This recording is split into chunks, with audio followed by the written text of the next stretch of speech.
So my buddy Eduardo here is talking about issues with feminism in the work of Alan Moore in response to my video yesterday about the Lost Girls. And I don't know about that, so if you know about that, I'd like to hear more. In response, I will recommend one graphic novel that is explicitly feminist and magical.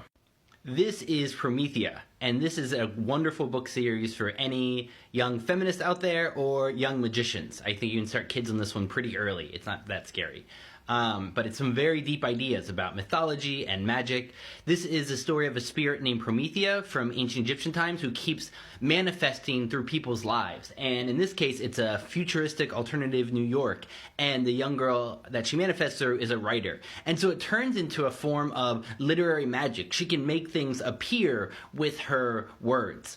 Now, this series has been criticized for being a philosophical book where it's simply a bunch of talking heads of Alan Moore explaining his ideas. And he wrote in response, well, who cares? There's all these graphic novels not about philosophy. This is mine where I explicitly talk about philosophy using these characters. And he does so in a gorgeous way with all of this attention to detail and pokes about materialism and the fetishism of science in the references to fake celebrities and advertisements, similar to Watchmen. And it's such a deep book. And it's so wonderful to see this practicing magician who uses his magic to make these world-changing pieces of literature talk about how this literature came to him and what he does to manifest it. For me, one of the coolest things was this part. This is a page where he lays out the tree of life according to Kabbalah, which is a really excellent way to view the universe. As someone who has the tree of life on my wall and is studying it a lot, I think this is a really useful tool for anyone seeking to figure out what we're doing here, how these energies work inside of us.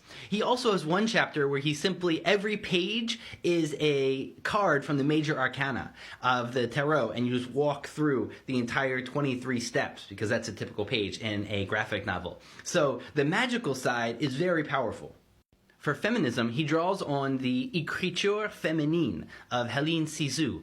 This is a 1975 essay called The Laugh of the Medusa, where she talks about a new type of women's writing, about how women relate psychologically and culturally to their own bodies. And I think Alan Moore is really trying to work hard at this. Yes, he's a man, but any good magician that's a male is trying to manifest the feminine, and the opposite for females.